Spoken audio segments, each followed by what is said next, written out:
Hi there, my name is Taryn, this is conjuredcraft. I'm in Ireland for the very first time, specifically Belfast, which is where they filmed part of the new D&D movie. I really enjoyed it, I thought it was a lot of fun, it felt like an actual D&D game, and so I wanted to make one of the characters from the film, one specifically that I think got a little bit more heat than they deserved. In this video, I'm going to take a simple dollar store, or I guess I should say pound store now, cheap toy bear, and turn it into the Owlbear from the D&D movie.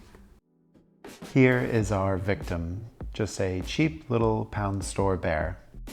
It happens to be the perfect scale to be a giant bear next to a D&D sorcerer mini that I happen to have. But alas, like all of our dollar store builds, it is destined to be beheaded. Learning my lesson from previous videos, I'm taking my time and making some shallow cuts around the head until I can just plunge the knife right through and pop it off from its base.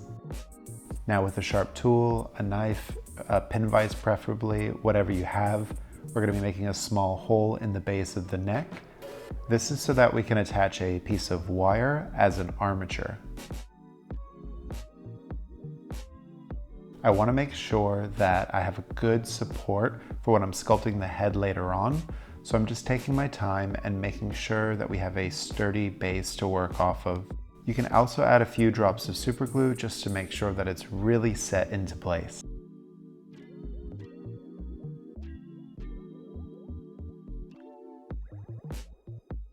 Now you'll want to grab out some tin foil, alfoil, whatever you call it. You're probably going to need a smaller piece than you initially grab, and I do mean smaller, I ended up getting way too much. But once you have a small square, you can start balling it up and just make sure there's a little bit of volume left, so that way when you push it onto the armature, you still have a chance to compress it down.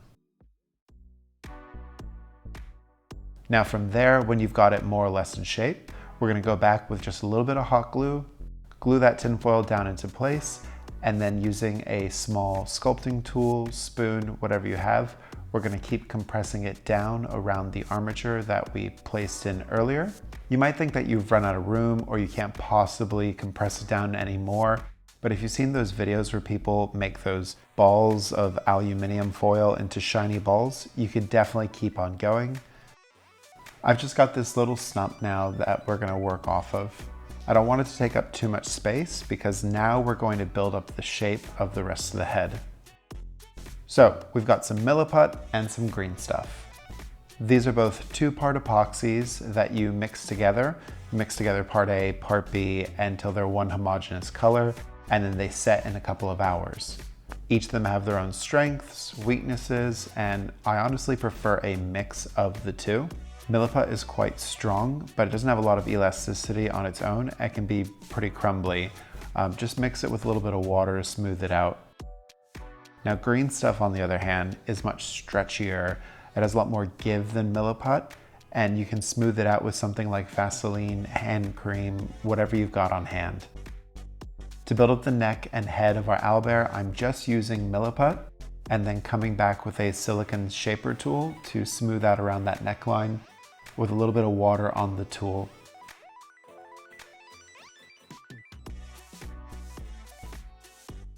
Using one of my larger ball tools, I'm pushing out the shape of the face. In all the photos that I could find, snowy owls have a round, almost heart-esque kind of face. You'll definitely want to get as many references on hand as you can while you're sculpting.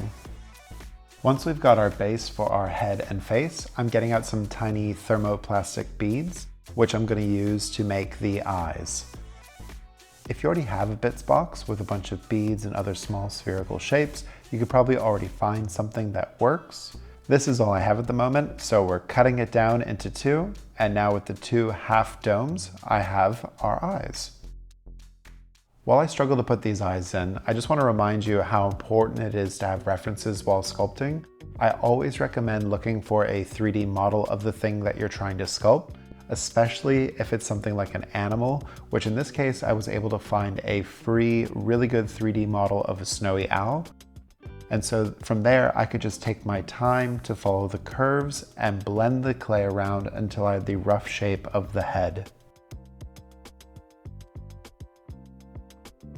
Now we're switching to using a mixture of green stuff and milliput to very carefully poke and prod until we have the beak of our owlbear.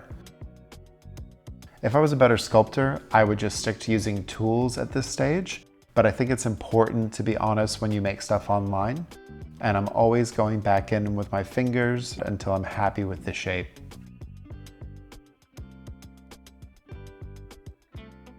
To simulate the texture of feathers on the face, I'm using one of my smaller ball tools to pull at the clay until I make individual feathers, and then coming back in with a blade tool to make those little marks more distinct. Now it kind of looks like we have individual layers of feathers puffing out from the face. Keeping it quite round at this stage is definitely a big part of the look. I wanted this owlbear to resemble the one from the film, but it ended up sort of leaning in a really cute direction, and so I just ran with it from there, and I honestly couldn't be happier with how it turned out. Once I have the head finished with all that extra space rounded, I'm adding in more of our green stuff milliput mixture and then adding in row after row of much larger feathers. This kind of gives it the effect of looking more like a plume or a mane. I really enjoy having this variation between these smaller feathers on the face and the much bigger, more distinct feathers around them.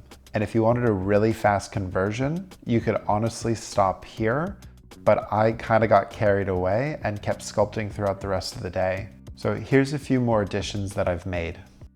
Hey, me again really quick. Just wanted to mention that I recently put back up my Patreon, and so if you like my videos, if you want to follow along on my adventures as I travel around Europe, making all kinds of cool things, you can support me on there.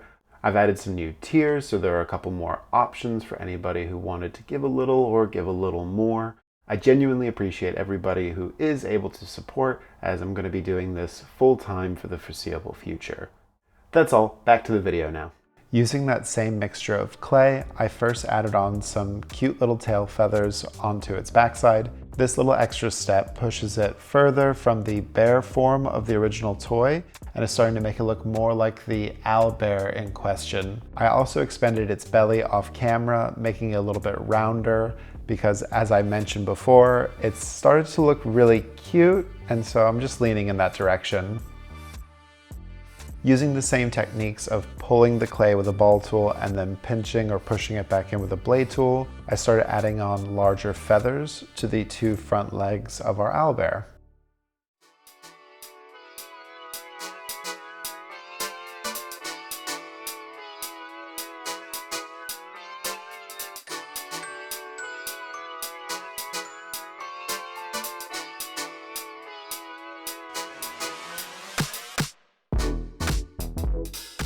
Now, one of the things I did travel with when I moved to the UK was a big old bag of bases. While there are a number of cool shapes, textures, and other things going on in this bag, to stay on theme with this video, I'm using one of these cheap round bases that I've picked up from a charity shop. Now that I've got my base selected, I'm placing the fully cooled owlbear down and marking out the 4 individual paw prints. Now you could use whatever glue you prefer, but for my ground cover, I'm just using some dried out coffee grounds. I've actually got a whole video on different terrain techniques, just some things that I like to use on the cheap. I'll be sure to link that somewhere above or below. And now for one of my absolute favorite parts, once you spray prime it all together, if you took your time and blended in all those different textures from the original toy, it looks like a real thing. It looks like its own independent sculpture. And again, it's so cute and I just can't get over it. The painting on this is very simple. I'm using the cheapest dollar store paints that money can buy. Just a white base all over the entire creature, and then some accents of gray with white on top of that again to add even more of this individual feather effect. The claws and beak are being painted flat black, and then there's a light blue that goes over the eyes that resemble the creature from the film.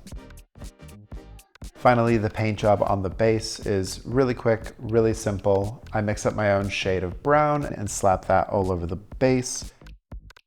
Then I come back with a dry brush of a dark green. And finally, with a muted yellow, I do a more selective highlight on just a few parts of the base. I am home from Belfast. It is done. She's adorable and I love her to bits. Look at that face. Look at that little face. But it's done and I hope it inspires you to go out to your local dollar store, Poundland, whatever you've got, and grab an animal, hack it up, and turn it into something cool. Belfast was really cool. Got to see a lot of cool art, learned a lot of interesting history. Really excited to go back and check it out even more. Really excited for the next place that I go and visit. Be sure to subscribe if you don't already. Check out the links below for some ways to support me. And thanks for watching this video. Bye!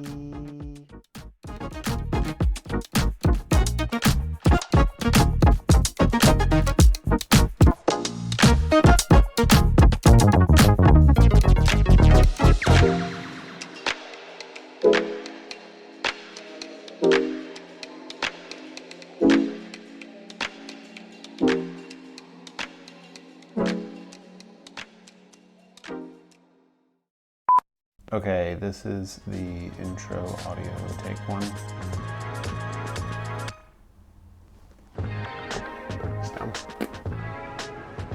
Animal from the local dollar